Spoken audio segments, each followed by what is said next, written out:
All right, what is up, you guys? We are here on the highway to hell with another SummerSlam review. This time we got 98.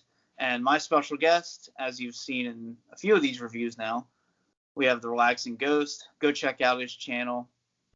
And thoughts on this pay-per-view? Oh, I love this pay-per-view. 1998 is some of my favorites to go back and watch.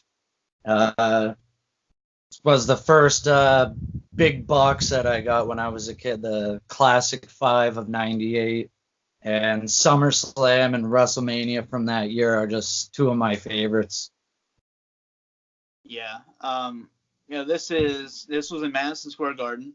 So it's I always love when they have just that classic at Madison Square Garden. They barely have a stage. It's just that exit, And this one they had like a gate kind of. Yeah. So we started out with D'Lo Brown defeating Val Venus by disqualification for the European Championship. Yeah. And I'd say it's a solid opener. It went 15 minutes.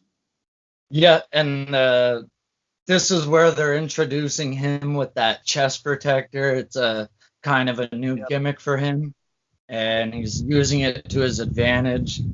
And then Val Venus hits the money shot on the ref.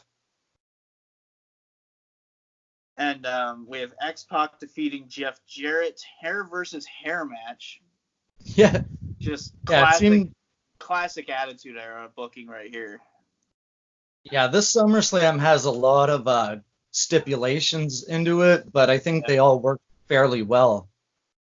Well, I mean, this was 98. This was full into the Attitude Era now, and they were really changing the product up to get the ratings up, revenue, and, Stone Cold was the guy, And I'll talk more about that in my 97 review for SummerSlam.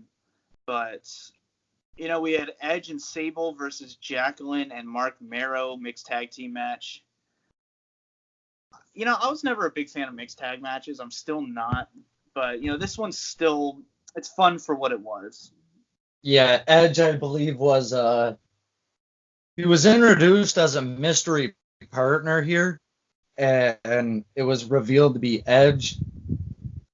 So it's a big spotlight for Edge. He's new to the company. This is still a little bit before the Brood, so we got Edge here. He's, earning his stripes here at Madison Square Garden. Yeah. We have no disqualification match for the Tag Team Championship. New Age Outlaws defeating Mankind. Yeah. This was pretty crazy because the vignettes with Mr. McMahon, telling Mick Foley to, make yourself famous here. You can use whatever you want. Yeah. And then it's just pretty much the Outlaws beating the hell out of Foley all throughout the match. Yeah. It's a 7.5 minute beatdown, basically. Yeah. We also had before that Ken Shamrock versus Owen Hart for a Lions Den match. I always loved the Lions Den matches. I don't know about you. I love matches. I like them too. We only had 2 of them, so it was a short-lived concept. I was pretty high on it at the time. I always wondered why they never went back to it. It was cool for Ken Shamrock. That was their version of the Octagon, and I think it worked. Yeah, and I mean, Ken Shamrock obviously came from the UFC, that MMA background, so it's kind of cool how they integrated that into his WWE career now. And, they had one at 99 as well, so that was cool. Yep, it was like his match type, Yeah. And we can't talk about SummerSlam 98 without mentioning the ladder match for the Intercontinental Championship. Triple H with China versus The Rock, who was your champion, with Mark Henry by his side. This was, obviously WrestleMania 10 saw that kind of bringing all the ladder match cliches into it. And this one really kind of amped that up. This was a great ladder match. Yeah, this is incredible.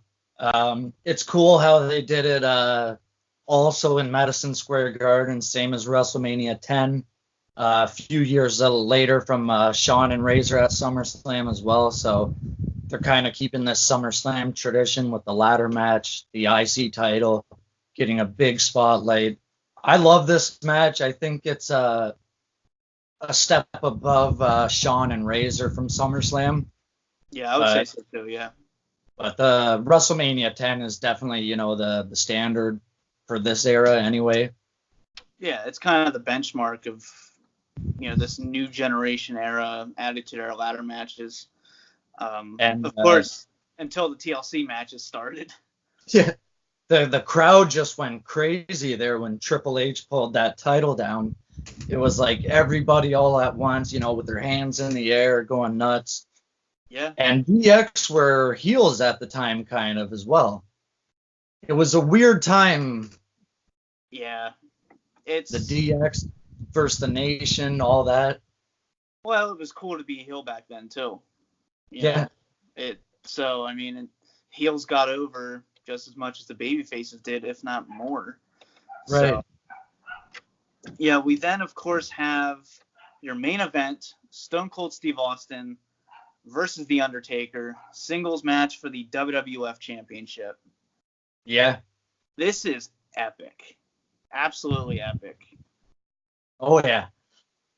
I always wanted to see Taker and Austin at WrestleMania, and this is as close as we got. Still a great match. It's one of my favorite SummerSlams. I don't know if I mentioned that already, but really good match overall. These were the two best of the Attitude Era here, going at it for the WWF Championship, and all-out brawl here. Yeah, I mean, it's just, I don't think people, like nowadays, you have those, like face of the company versus face of the company matches. But back then, this was humongous to have Stone Cold versus The Undertaker. And, I think it maybe should have been a WrestleMania match. Yeah. But then we might not have the streak. So, yeah. I mean, because Stone Cold was red hot. There was no stopping him at this time. So maybe it is better we had it at SummerSlam. Yeah, and Austin gets knocked out during this match, right? Yeah, I mean, he's coming off the top rope and eats a boot off the Undertaker. Yeah, he got his neck broken at 97. Now he gets knocked out at 98. Yeah. Not had the best luck at SummerSlam. Yeah. And a year later, he's tangled in the ropes. Yeah. And then in 96, the ropes broke when Yokozuna went for the finisher. Yeah.